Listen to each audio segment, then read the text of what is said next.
ilman mikrofonia. Nyt on kameran mikki, kuvanlaatu 4K 30 kuvaa.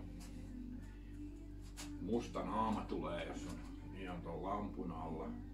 Sitten laitetaan tämmönen 20 langaton mikki USB-C ja katsotaan mitä se muuttuu.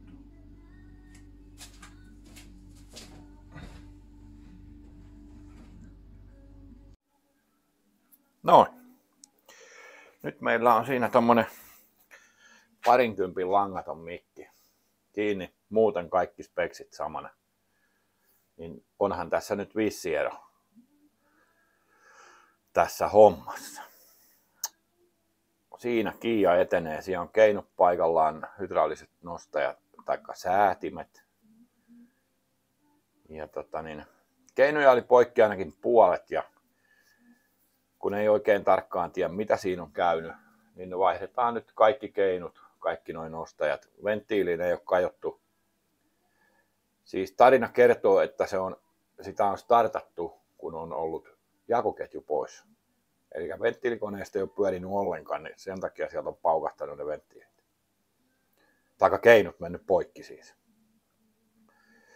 Ja kun sitä on siinä nyt kuvattu ja paineltu ja väännetty ja käännetty, niin venttiilit näyttäisi toimivan ihan normaalisti, eikä ole, kun on tuosta linjattu, niin ei näytä, että olisi mikään, ei sitten edes hyvin pientäkään osaa alhaalla mikään venttiili. Mitenkä mä nyt sen selitän teille, kun tuosta katsotaan linja niin tarkistetaan, että onko siellä joku venttiili vähän alhaalla, että onko se vääntynyt tai jotain lautasessa jotain, että se ei mene paikalleen sinne CT:ihin. Siltä ei näytä. Eli nyt tehdään semmoinen koe ja lyödään se nippuun ja käymään ja katsotaan. Sen kyllä kuulee sitten, jos siellä joku venttiili raollaan ja kun se paine pamauttaa sen venttiilin kiinni, niin, tai jos se vuotaa, niin sen kyllä huomaa. Pitää ääntä yleensä. Mutta se mennään tällainen, tää oli niinku tämmöinen nyt halvin vaihtoehto ja jos siellä nyt on jotain, niin sitten puretaan uudestaan, mutta eihän se, joskus voi käydä tuurit, tällainkin voidaan tehdä. Eikä ole ensimmäinen niin kuin mainitsin, niin on niitä ennenkin tullut tämmöisiä juttuja. Ja tässä toi laahain, niin se yleensähän kun tulee näitä, joskus menee täydestä laukasta se remmi poikki, mutta yleensähän se katkee remmikin, kun käynnistetään. Niin kuin tässäkin se laahain, minkä paloja löysin vielä lisääkin tuolta. Sitä on nyt virutettu ja kameralla on kuvattu joka helvetin reiästä paluukanavista ja joka paikasta. Tommonen löytyi sieltä paluukanavasta yksi pala siitä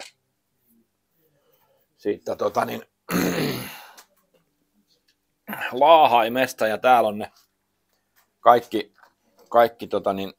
rikkinäiset osat. Eli tässähän on kahdenlaista keinoa. Eli on lyhyt ja pitkä. 2 eri kokoista. Niitä on tasan 8 ja 8 kumpiakin.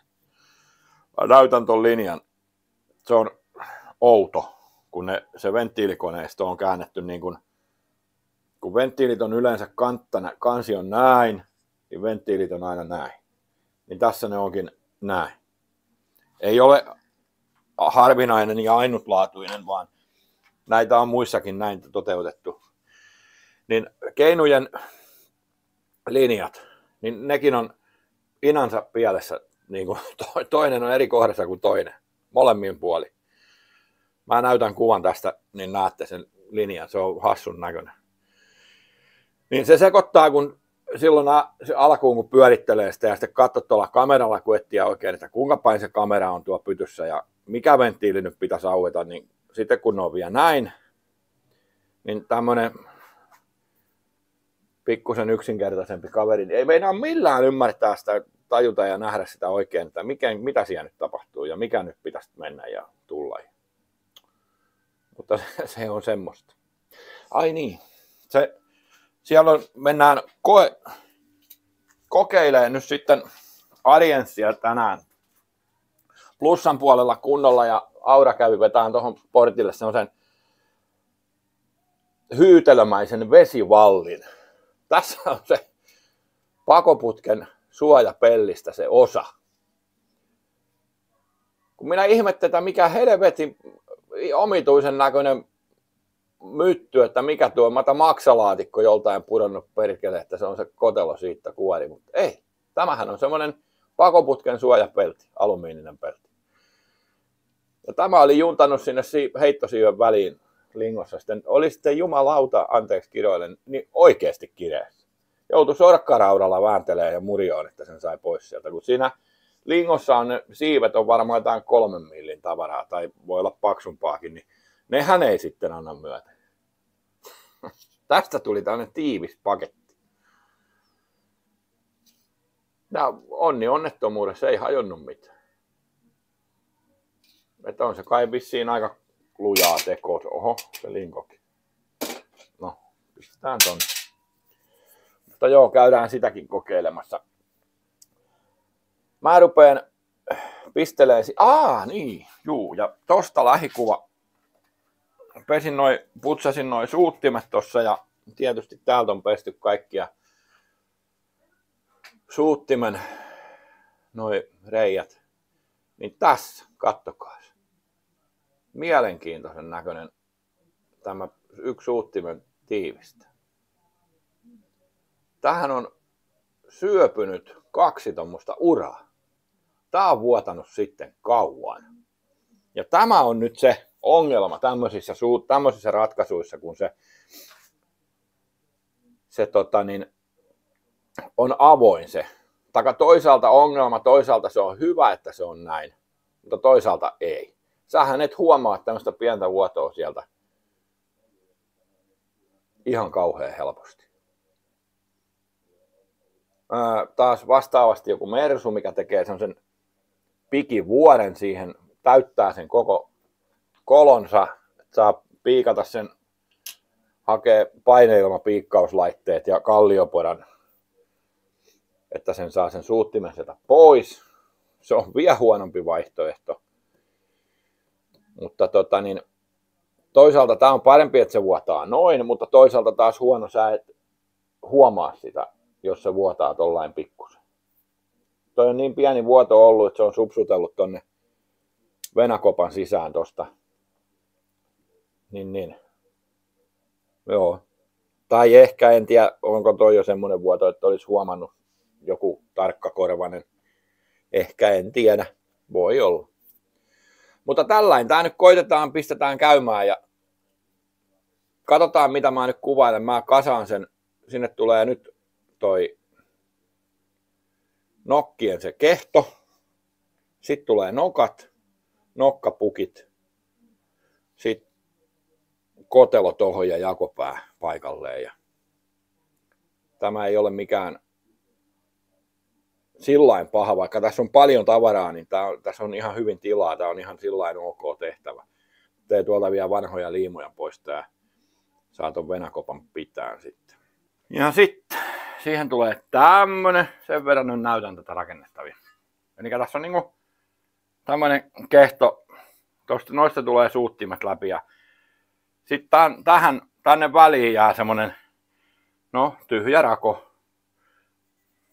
tähän kohtaan. Tää ei niinku mene tonne putkeen ton suuttimen reikään asti tiiviisti tämä. Se on vaan noilta kohdilta.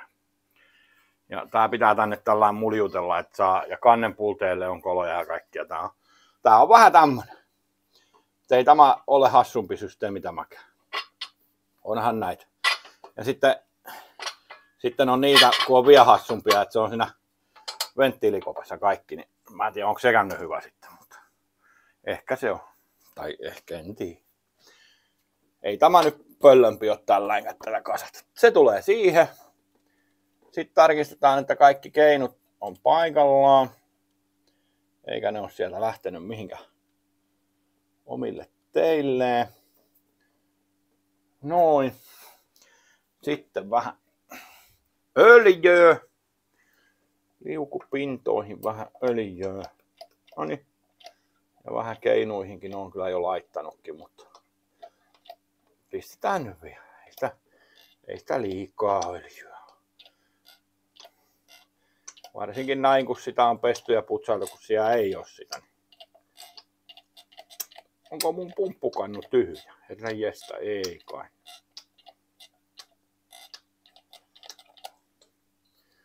Voi se olla vähän vajaa. Kyllä sieltä tulee. Pruititaan. Joo! Se kävin testaamassa, niin kuin sanoin, niin sen lingon, että meneekö se sinne märkään lumiin. Nyt oli sitten niin märkää, että enää märempää lumia ei voi olla, sit se on jo vettä. Mutta kyllä se Peijo niin pisti ihan niin sanotusti hanakkaakkoon, niin kyllä se sieltä möyhi. Ja sitten kun oli ihan vähän, että siinä ei ole oikein niin kuin tavaraa, niin sitten se vähän tuppaa menee tukkoon, mutta kun siinä on tavaraa mitä lingota ja heittää, niin kyllä se vaan heittää komiasti kaaressa lensi. Ei se ihan paskalaite kyllä ole. Teistä pakoputkea nyt tässä jatkojalostaa ja sellaista. Sitten otamme nokka-aksilan. Se on jo putsattu. Siinä jotain rätistä. Noista lähtee vähän tommoista hitua noista liinoista. Ne ei ole hyviä tää. Ei hyvä. Ja tuolla on, toi on niinku se merkkikohta. Niin toi tonne ja ujutetaan se sinne ja se tulee niinku tohon asentoon. Kutakuinkin magneetti lensi sinne ja nyt lensi jotain muuta ja toinen nokka. Aha, siihen on tommoset vanhat öljytipakkin valonnut vielä, vaikka se on kerran jo putsailtu mun mielestä, mutta joo. Ja siinä sama juttu. Meneehän tommonen viivakin, mutta niin menee monta muutakin viivaa. Joo, se tulee sit siihen. Noin. Ne olisi niinku siinä. Ja sitten tosta pukit paikalleen ja pultikkiin. Sen jälkeen tulee toi päätykotelo. Näytän sen vaan nyt tässä. En kuvaa nyt teille taas ihan kaikkea. Sitten tulee tämä. Tähän. Sitten rattaat, ketjulaahain kiristin, blä blä blä ja kansi päälle ja venäkoppa ja suuttimet ja suutinputket ja ynnä muuta. Semmoinen 2-3 tuntia kun tässä pähdää tän kanssa, niin voi haaveilla, että se voisi lähteä jo käymään. Kun täällä on siis paljon, joutuu irrottamaan kaikenlaista, että tämän saa niin kuin tähän asti purettua. Johtosarjaa on jouduttu irrottamaan aika tavalla, kun se on vähän semmoinen kinkkinen. Mutta niin. Minä jatkan tämän kanssa.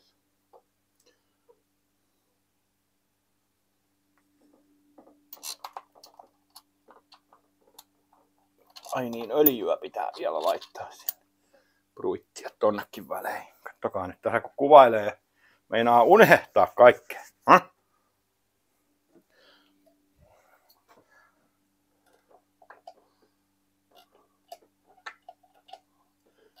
Nokkiin noihin ei tarvinnut vielä, niin voidaan pistää sitten vasta myöhemmin. Näihin mihin pukit tulee. Tähän tulee sitten sellainen toisenlainen se tää tämmönen Y-kirjaimen näköinen. Tonnekin vielä. Noin. Siitä jatkuu. Siellähän se nyt olisi jakopää kohdillaan. Ja vielä teille, jotka haluatte näiden kahden doplata, niin siinä näkyy ylämerkki. Tuolla näkyy vastineet niille. Siellä on vielä sellainen tappi. Tuolla menee tommoset viivakkiin. Ja sitten älä nyt kamera rupea pelleilemään mun kanssa. Tuolla näkyy alamerkki. Mä sormella varjolla. Tuossa. Ja siinä on sellainen suojapelti, semmoinen vaimennin pelti. Se pitää ottaa sieltä pois, että sen saa ton merkin näkyviin. Se ei sieltä muuten löydy. Sen näköinen se nyt on. Minä jatkan kasaamista taas ja katsotaan kohta lisää.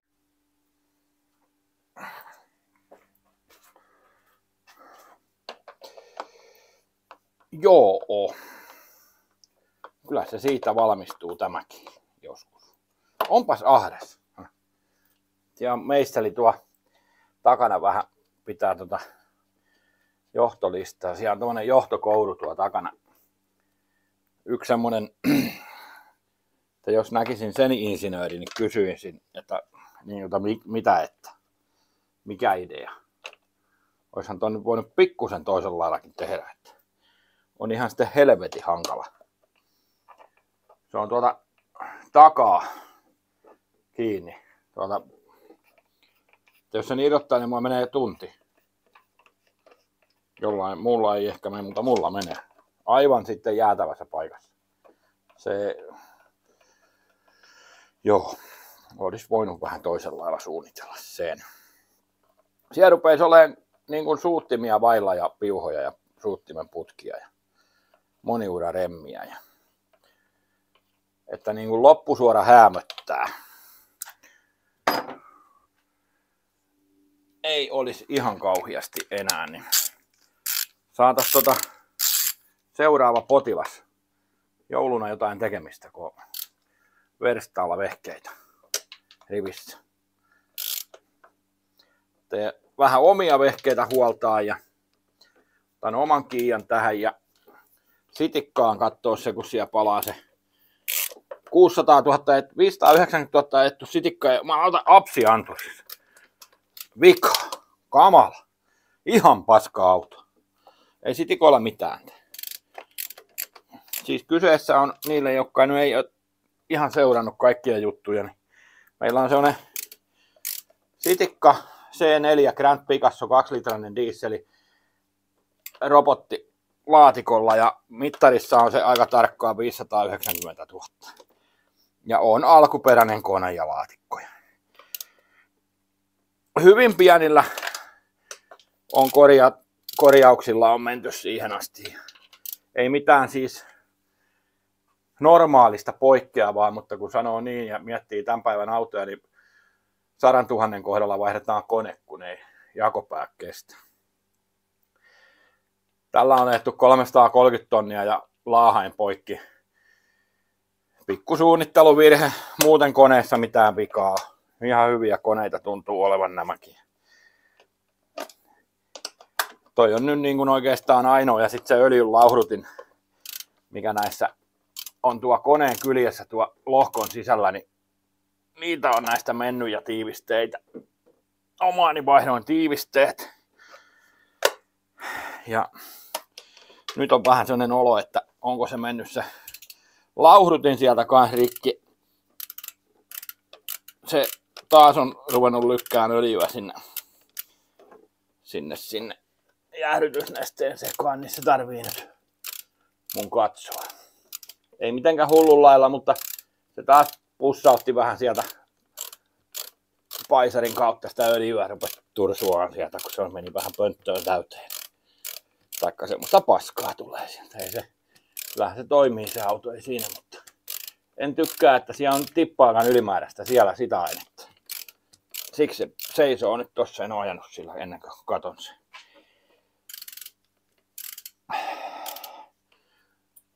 Joo. Siellä TikTokin puolella Oksan Matti, semmonen muusikkomies, en mä tiedä, ootteko seurannut, niin hän pisti kyselyä, että ei se nyt kysynyt, että paskin auto mitä en osta. Listaa 3. Niin aika yllättäen, niin toi Vakkilainen taitaa olla tällä hetkellä aika lailla kärjessä. Ja VAG-konsernihan kuuluu aika paljon automerkkejä. Samaa tekniikkaa. Joo. Että kaikissahan näissä vikoja, en minä sillä sano, mutta on jotain, jos on vähän enemmän ja vähän vakavampia. No niin kuin luulisi, että ajan myötä opitaan jotain, mutta ei opita mitään. Me ollaan vähän ihmiset semmosia, että me ei oikein oteta opiksemme. Yritetään aina mennä siitä, mistä aita on matali. Ja kuinka siinä sitten aina käykään. Se todellisuus sitten aina muistuttaa aika ajoin, että täällä ollaan. Noin, tuolta vielä pari pultikkiä tuosta kopasta tuolta takaa. tosiaan kun tämän kanssa olette, tämä on muovia, niin tarkistakaa näiden siis muissakin autoissa. Kun moottorin pitäisi olla puhdas eikä paskanen öljystä. Peskää se kone, ottakaa 16 pulloa brake cleaneria ja peskää se oikein huolella, jos se vuotaa jostain. Ja tarkkailkaa, katsokaa mistä se tulee ja paikakkaa se vuoto. Se on ekotekokin, jos ei sitä paskaa lennä öljyä joka paikkaan koko aika pitkin poikin. Ja muutenkin. Se on niin kuin riski sillekin, että jos se on oikein öljyinen paskanen, niin se voi syttyä palaan se moottori. Kun se menee semmoiseen paikkaan se öljy, että ja sitä on tarpeeksi, niin sehän syttyy tuleen. Että ihan semmonen muistutus vaan. Minä kiskon sinne nyt suuttimet paikalleen ja ongin sen suutimen tiivisteiden pussi. Se oli mulla tässä, niin kuin muistatte. Nyt se on tuolla. Niin pistän ne akkuremmit suuttimet paikalleen ja piuhoja 700 ja sitten katsotaan lähteekö se käymään. Nonni, ystäväiset. Pistetään radio kiinni ja se on ilta koittanut taas ja ulkonakin on jo pimeä. Siellä olisi öljyt tuvassa ja remmit paikallaan ja kaikki suurin piirtein kai. Ei ainakaan jäänyt laatikkoon yhtään mitään osia, että paitsi noin rikkinäiset. Niin sen verran pyöritin sitä siinä, jos ei vielä hörähtänyt käymään, mutta kun siellähän oli suuttimet pois. Niin, pistetään nyt käymään se. Ne varmaan lähtee saman tien, kun sitä jo vähän pyöritettiin. Ai niin. Juu.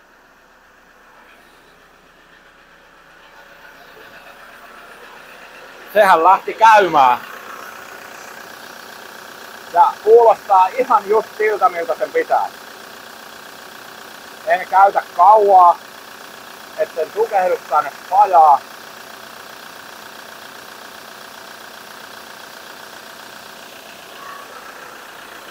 Kuulostaa ihan terveeltä. Tuttu käyntiääni. Kyllä. Muutama nippuside vielä tonne. Ja tässä on vepasto. Ja sisäpuhallukseen kytketty vepasto niin kuin mullakin. Ja sitten täällä on vielä lohkolämmitin. Joo. Siellä nyt mobiilin 2 tonniset, kun tarvii käytellä sitä niillä ja vaihtaa sitten vielä kerran öljyä. Kuulostaa hyvältä. Otetaan se pihalle ja katsotaan sitten lisää, että onko siellä kaikki kotona.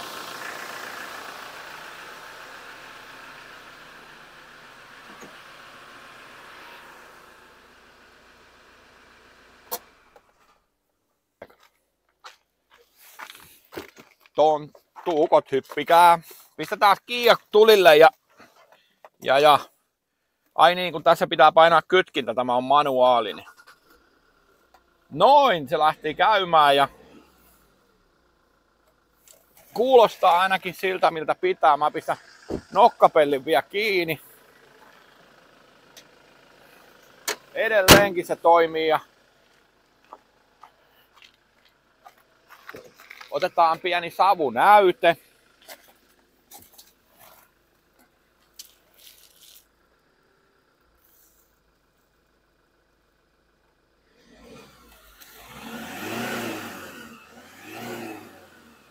Se ei ole savua, vaan vesihöyryä, niin kuin varmaan huomasitte.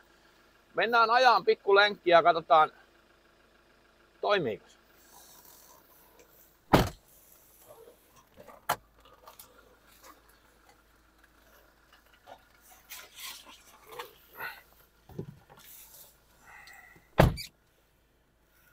Nonni. Ja tämähän on outo, kun peijoo, niin kun tämä on manuaali. Toi meitin versiohan on automatic. Ja kun tämähän on ihan Amerikkaa oikeesti tää Kia, tää on sinne markkinoille tehty, niin tää on tämmönen löllörö ja nyt kun tää on vielä manuaali, niin tää on niin jotenkin outo. Niin mennään tosta, ettei jää kukaan alle, niin koitetaan vähän mitä se tekee. Ja se on nyt lämmennytkin jo kerran. Suuttimet mä tarkistan vielä, että on kiinni. Ja niin.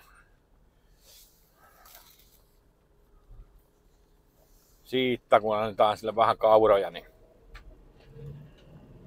noin. Kakkosella ottaa ihan. Kaikki on kotona. Tarvii vielä ahtoja vähän tarkistaa.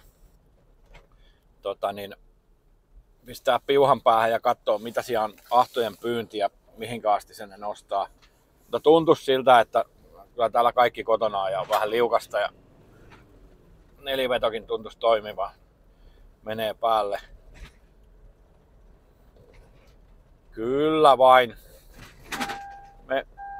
Noin ja turvavyötä rupesi soittaa pimput pim. Niin kyllä me varmaan nyt ollaan sitä mieltä, että tää toimii. Pistetään. Mä en muista tosta sisävalo. Hehehe. Nyt mä näyn täällä.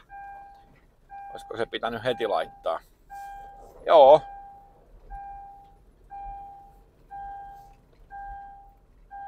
Kyllä se tuntuisi toimivan.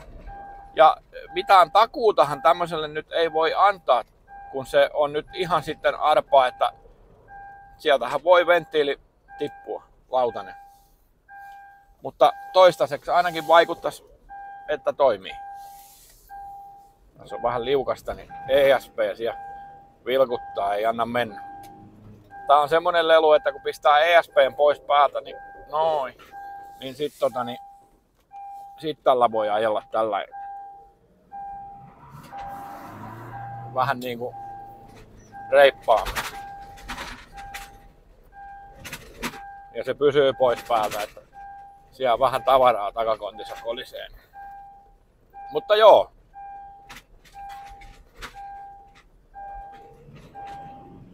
Tuntuisi olevan kaikki kotona. Aika lailla. Minä päätän Kia-raportin tähän ja seuraaviin hommiin. Hei hei.